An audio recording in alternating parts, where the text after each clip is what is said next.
여러분 안녕하십니까? 문재인 주사파 정권에 의해 임명되었던 김명수 전 대법원장이 대한민국의 법원을 어떻게 만들어 놓았습니까? 김명수의 퀴즈라고 할 수 있는 우리법 연구회 소속 좌파 판사들, 정치 판사들을 법원 곳곳에 알박기로 박아놓지 않았습니까? 김명수 퀴즈, 김명수의 좌파 판사라고 할 수 있는 유창훈도 그 중에 하나지요. 지금 현재 왜 유창훈 부장판사에 대한 안 좋은 이미지가 확대되겠습니까? 얼마 전에도 방송을 해드렸습니다만 유창훈 판사를 까는 초대형 현수막이 삼성역, 그러니까 강남에 있는 대거리에 그 사거리에 대문짝만하게 걸리지 않았습니까? 우리 국민들이 그만큼 유창훈 정치판사에 대한 성토가 하늘을 찌른다라는 반증이죠. 자, 지금 유창훈 판사 난리가 났습니다. 이재명 때와 똑같이 송영길 구속 기각 요청 탄원서 등장. 이에 법조계에서는 유창훈 부장판사에 대한 작심 쓴소리들이 쏟아나오고 있습니다. 정성산TV 좋아요, 구독, 알림은 큰 힘이 되겠습니다. 존경하는 유창훈 재판장님께 이재명 이어 송영길 영장 기각 탄원서도 취합 중. 법조계 이번에 유창훈 부장판사 제대로 판결해야 할 듯.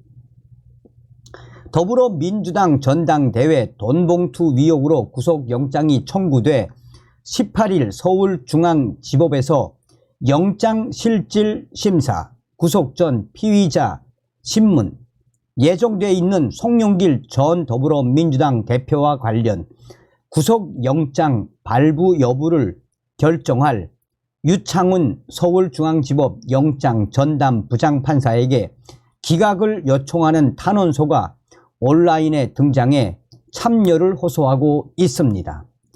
이에 법조계에서는 이번에 유창훈 부장판사가 송영길과 관련돼서 제대로 영장 심사를 하지 않으면 한바탕 난리가 나게 생겼다라며 그 전에 유창훈 부장판사는 송영길의 최측근들을 구속시키지 않았나라며 송영길의 최측근들을 구속영장 발부를 한 유창훈 판사, 이번에 만약 송영길 전 대표에 대한 구속영장 기각한다라면 법조계에서도 가만히 있지 않을 것이라며 법조계가 지금 유창훈 부장판사의 송영길 영장 기각 시에 어떤 행동을 하겠다라는 건지에 대한 강한 성토성 글들을 쏟아내고 있습니다. 부장판사 출신의 신용호 변호사는 다음과 같이 말했습니다. 이번에 유창훈 부장판사가 송영길 전 대표에 대한 구속영장 기각한다면 아마 법조계에서도 긴급 성명이 나올 것이며 이는 송영길 전 대표의 최측근들 무려 2명이나 구속영장을 발부한 유창훈 판사, 송영길 전 대표에 대한 구속영장 기각한다면 법조계뿐만 아니라 여러 시민사회단체 등 국민의힘도 가만히 있지 않을 것이라고 신 변호사는 강조하고 있습니다.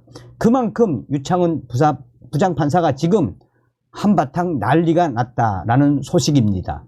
송영길 구속영장 청구 기각 요청 탄원서라는 제목의 구글 폼 문서에는 18일 오전 10시까지 참여를 모아 유창훈 부장판사에게 제출할 것이라고 설명하고 있습니다. 즉 송영길 전 대표의 당일 오전 출석 직전까지 탄원 참여를 모은다는 얘기입니다.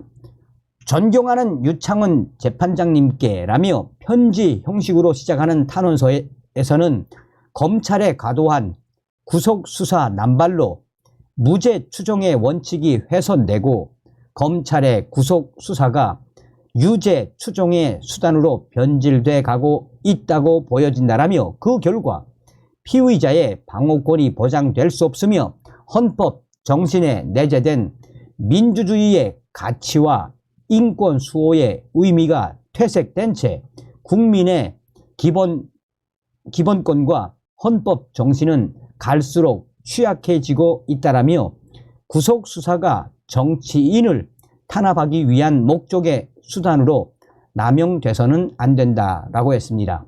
이어 검찰은 송영길 전 대표가 프랑스에서 귀국한 지 8개월 동안 송영길 전 대표를 비롯한 주변 인물들에 대한 수백 건의 압수수색을 진행했다라며 송영길 전 대표는 빨리 나를 소환하라라고 검찰청 앞에서 수차례 농성을 하기까지 했던 분입니다라며 이런 상태에서 어떻게 증거를 인멸하고 어떻게 도망을 간다는 것인지 구속 사유가 있다는 검찰의 주장이 도무지 이해가 되지 않습니다 라고 했습니다. 그러면서 검찰이 송영길 전 대표를 구속하고 싶어 하는 것은 수사에 필요해서가 아니라 야당 전 대표에 대한 사실상의 처벌을 원하기 때문입니다 라며 검찰은 구속이 갖는 사실상의 처벌 효과를 통해 야당 전 대표를 정치적으로 흠집을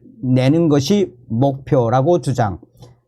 유창훈 부장판사에게 부디 오로지 헌법 원칙과 법률에 따른 재판으로 검사가 수사를 가지고 정치를 하는 이 잘못된 행태를 바로잡아 주실 것을 간곡히 요청드립니다 라고 호소했습니다. 그런데 문제는 유창훈 부장판사는 앞서 이재명 현 더불어민주당 대표의 백연동 개발 특혜, 쌍방울 대북 송금 의혹에 대한 영장 심사도 맡은 바 있고 이를 앞두고도 이재명 더불어민주당 대표 구속영장 심사 탄원서라는 제목의 구글 폼 문서가 온라인에 등장해 당시에 취합이 됐었습니다. 이재명 더불어민주당 대표 구속영장 심사 탄원서. 존경하는 재판장님, 더불어민주당 이재명 대표의 재판에 수고가 많으십니다. 저희는 대한민국 국민으로서 저희가 알고 있는 상식과 의견을 재판장님께 전하고자 합니다. 수사는 불구속 수사가 원칙이고 피의자는 판결 전까지 무죄로 추정됨이 원칙입니다.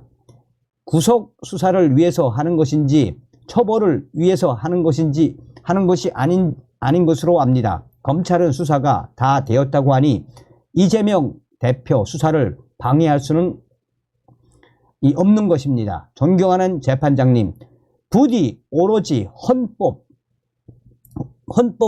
원칙과 법률에 따른 재판으로 검사가 수사를 가지고 정치하는 이 잘못된 행태를 바로 잡아 주실 것을 간곡히 요청드립니다.